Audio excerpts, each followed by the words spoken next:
belief in the intrinsic dignity and worth of all people, and that no one is above the law or beneath its protection.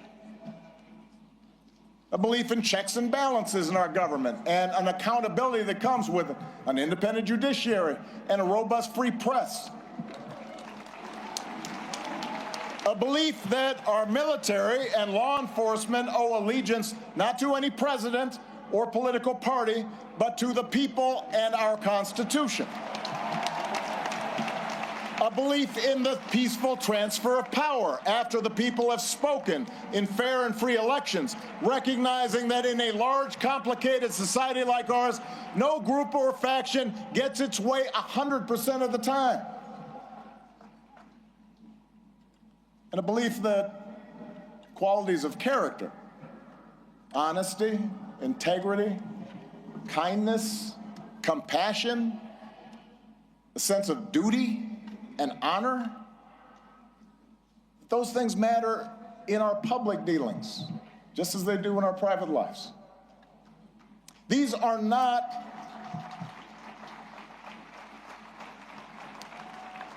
these are the values and traditions I believe in. And they are not Republican or Democratic values. They're American values we can all share, regardless of party. Values every president here today, as different as we are, has tried our best to uphold. Values that John McCain and Mitt Romney believed in, no less than I did. It is our greatest inheritance, the story of America at its best, because it reflects a basic faith in the decency of our fellow citizens and the possibility that, despite all of our differences, we can see each other and understand one another and make common cause together.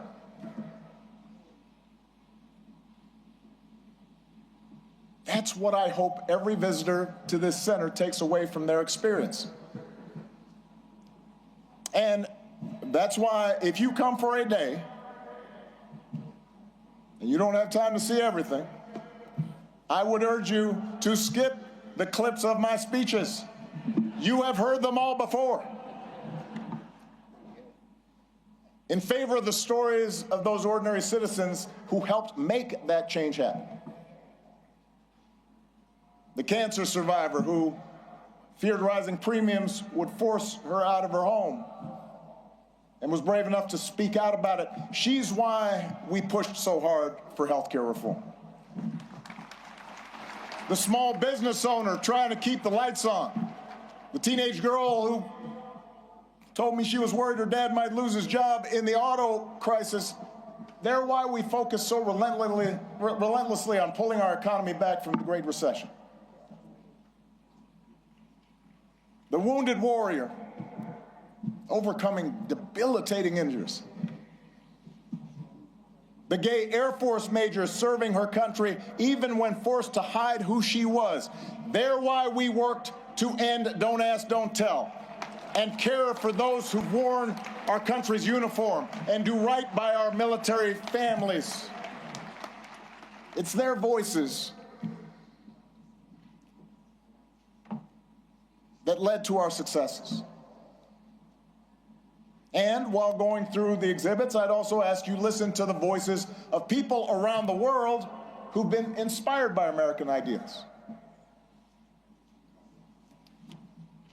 Yes, America has made its share of foreign policy mistakes. Our actions have not always matched our rhetoric. We've learned that we can't solve every conflict or stop every atrocity around the globe, but at our best, the United States has been an undeniable force for good in the world. And what I heard on every continent as president is that when American foreign policy lives up to our highest ideals, when we champion human rights and democracy and the sound stewardship of our planet, when we take the lead in eradicating disease and feeding the hungry and educating children, when we encourage cooperation between nations, instead of trying to dominate and bully and squeeze every advantage just because we can. And most of all, when we show through our example here at home that even a country as big and diverse as ours can make democracy work, it turns out all nations, including ours, become more prosperous and secure. And the world gets a little bit brighter.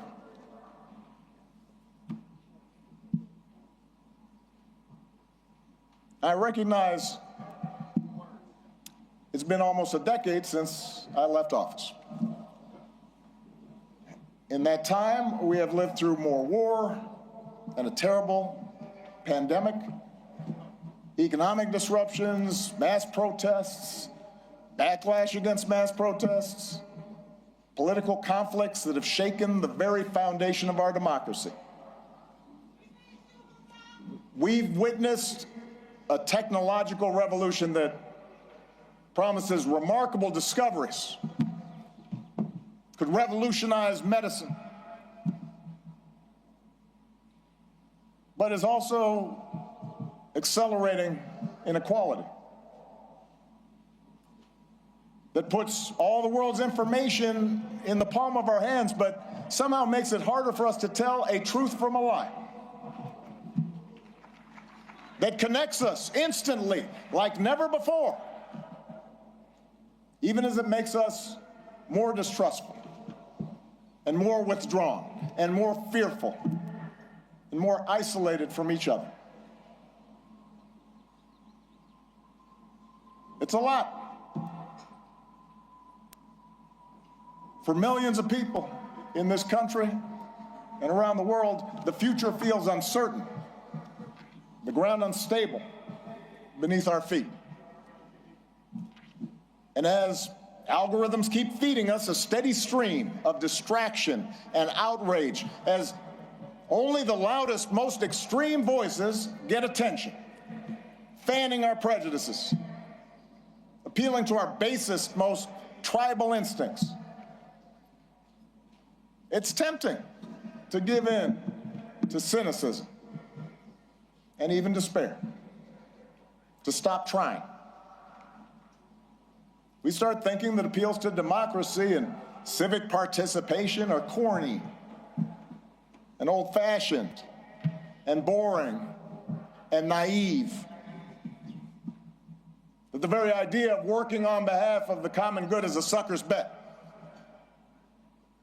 And that in order for us to win, somebody else has got to lose. I get it. I am not immune to anger or doubt. But I do know this. When we lose faith in each other, when we stop believing that voting matters, that citizenship matters, that our collective voices matter, that how we treat each other no longer matters,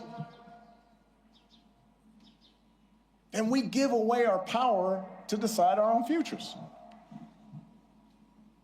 We open the door to the most ruthless, or the most careless, or the most fearful among us, who see some groups and some people as more equal than others, and see government as nothing more than a way to divvy up the spoils and punish enemies and keep those who are different in their place.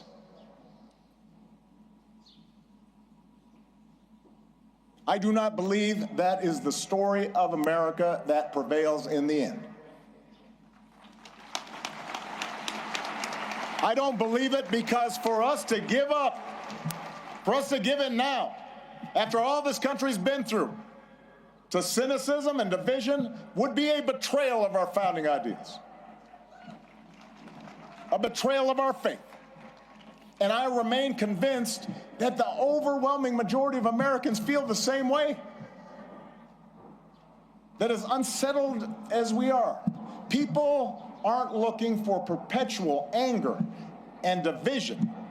They are looking for fairness and common sense and mutual respect that deep in our gut, we want to find a way to turn towards each other again, not further away.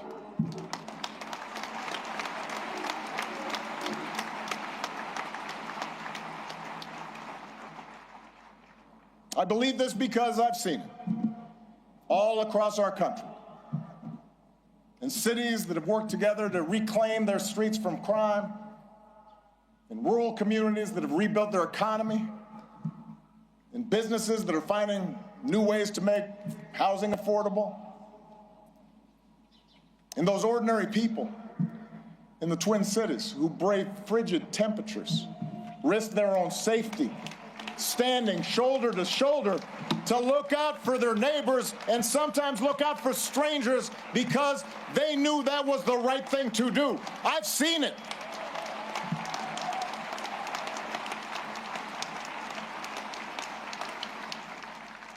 And I've seen it in a new generation of leaders here and around the world, like Puniha and Addison. Leaders who are determined to make our governments and our economies and our societies work for everyone. Obama Foundation leaders like Hannah, a Food Corps member from rural Ohio who's helping ensure every child has access to at least one nourishing meal. Or George, an entrepreneur whose nonprofit helps get unused, unexpired medicine, often at no cost, to people who need it. Or Zuzana, a human rights lawyer in Poland, who's won more than 30 landmark cases. There are thousands, tens of thousands, hundreds of thousands of these young people out there making a difference right now. And this center is devoted to lifting up their stories, giving them the tools and support they need to expand their impact. For while our work is nonpartisan, we are not values neutral. We have a point of view.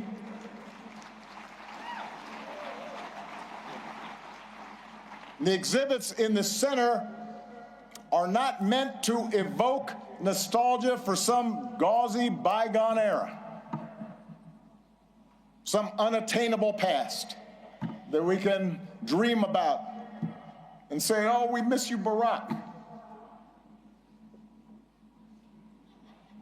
They're meant to remind us of who we can be, to remind us of what's possible, so we can forge ahead, clear-eyed and confident, and do the work that still needs to be done. We can learn from the past, but America's story isn't frozen in the past.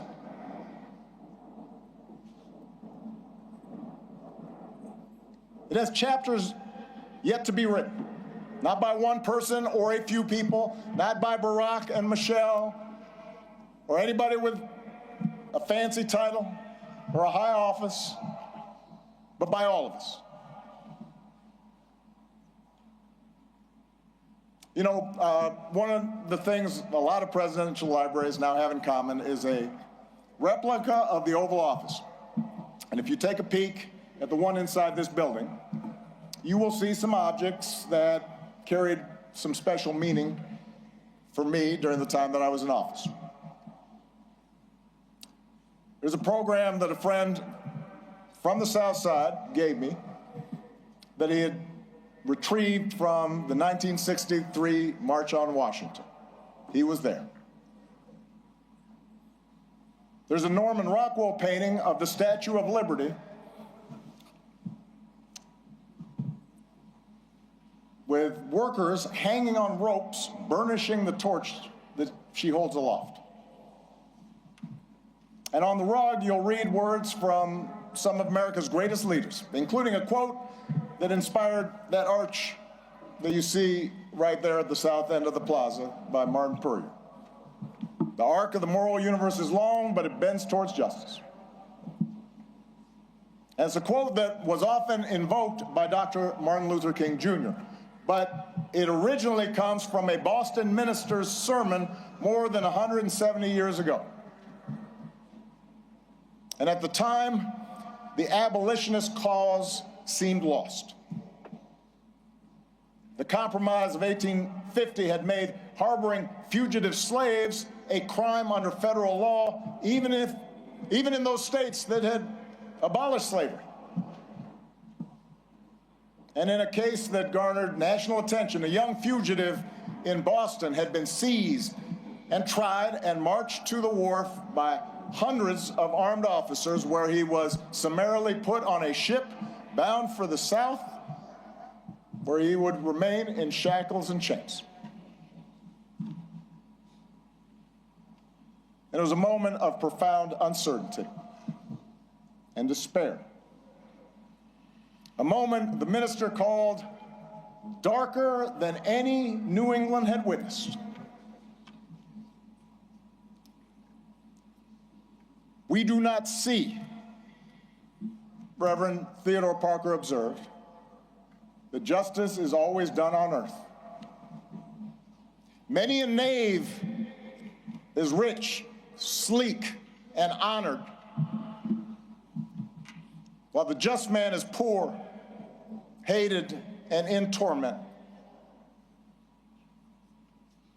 I do not pretend, the preacher said, to understand the moral universe. The arc is a long one.